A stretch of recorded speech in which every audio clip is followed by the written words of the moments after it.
Mary of Farina.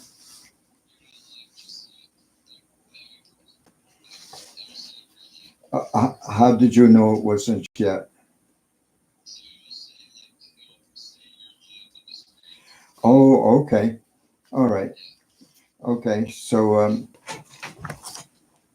this is the picture, a picture too. The picture you see was taken in 2004 on their second wedding anniversary. A child, Mildred, was born to the couple in August of that year. She was their only child. At the time of this writing, she is 12, a student in junior high school. She's doing well and it is a joy to her parents. Jeannie and Ken had met when they were both employed by the state labor department. Ken is still there. Jeannie quit her job when she became pregnant with Mildred. Soon after Mildred was born, Jeannie made an appointment with a genealogist who took a routine blood test. The test revealed that there was a problem with the chromatin in her blood. She was informed that she had been diagnosed as having fallen victim to chronic kidney disease, CKD. She had not been feeling tip-top for some months, but had ascribed her malaise to being caused by the after effects of her pregnancy.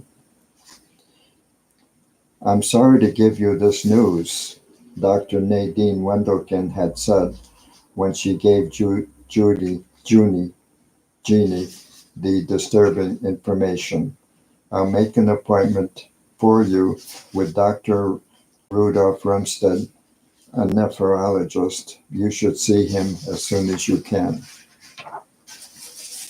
How did it go with the doctor? Ken asked when Jeannie came home. They think I may have a kidney problem, she responded. I'm sure it's nothing serious, but I do have to see a kidney doctor. My appointment is next Tuesday. Would you come with me? Of course, he responded. He knew all too well what this news meant. His mother had died from kidney failure at too young an age. The meeting with Dr. Rumstead was depressing. Jeannie's illness was extremely serious. Her kidneys were close to failing. The couple was informed that when kidney failure takes place, a patient has only a few weeks to live. A process called dialysis could keep a person alive for a period of time that varied with the individual. The doctor told Jeannie and Ken that analysis would not work well with Jeannie. The only real option was that she had was for a kidney transplant. He told the couple that only one kidney would be needed to enable Jeannie to live a normal life. The bad news was that there is a long waiting list of persons needing a kidney transplant. There was also a compatibility problem that needed to be checked out. While still in the doctor's office, Ken stated that he wanted to volunteer to donate one of his kidneys. Dr. Rumstead stated that simply volunteering was not enough. There were many factors to be considered in order to ensure the transplant had a chance of working. Go home, the doctor said. Talk it over fully. Read the information I'm giving you. There would be no disgrace in your determining not to do it. But if you decide to go ahead, we'll begin the process right away. At home, there was an animated discussion. Junie did her best to convince Ken that she would be all right with dialysis, or Jeannie's family could be looked at to see whether there was the possibility of a donation from there. Alice, Jeannie's younger sister, might be a good substitute as a candidate. In the end, the two decided for Ken to donate one of his kidneys. The decision was made after Ken had said, "When we were married, we both vowed that our marriage was for better or for worse. We're facing a bit of worse at this time, but can make it better. I love you more than anyone else in the world. Giving you a kidney is a small token of how I can validate my love. There cannot be any other option." Tests indicated there was no compatibility problem. The operations were scheduled. Alice agreed to take the over care of baby Millie during the recuperation period. They took place in January 2005 at Mercy Hospital downtown. It was declared a success.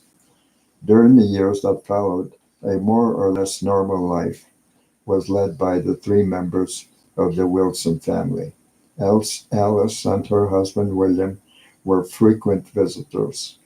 Millie would become greatly excited when she heard that Aunt Alice and Uncle Billy would be coming. Jeannie needed to take several forms of medicine every day during this period of time, but otherwise than the nuisance this caused, she was healthy and enjoyed caring for Ken and Millie.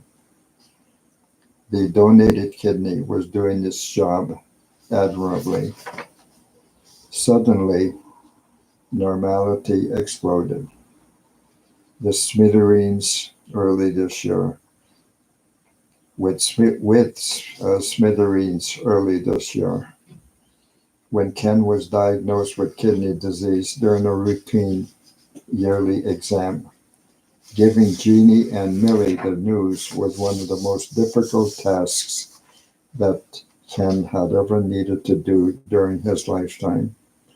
A depressing pall fell over his home. His illness was ironically similar to that of his wife. Dr. Rumstead informed the family that Ken needed a kidney transplant. Otherwise, his remaining lifespan would be measured in months. Immediately, Jeannie offered to give back the kidney he had given her. She said she would take her chances with finding a donor for herself. The doctor said there was no reason why this action should not take place, but also declared it would be greatly unusual and perhaps a first in the medical field. Ken was adamant in refusing the suggestion. The onus of finding a donor was his, he insisted.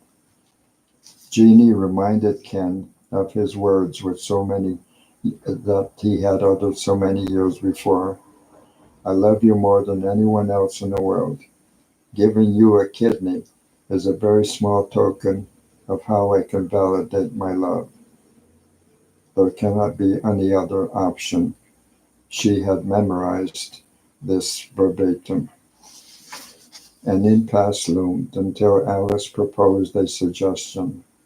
It was accepted by all.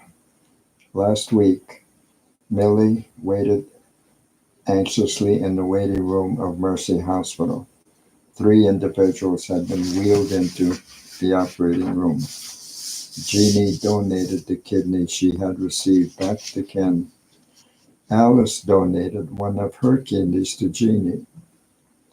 Millie was informed that the operations had been successful and all were doing well. That's the end of the story.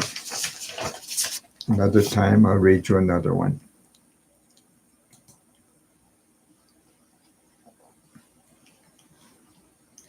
Are you sure you want to end?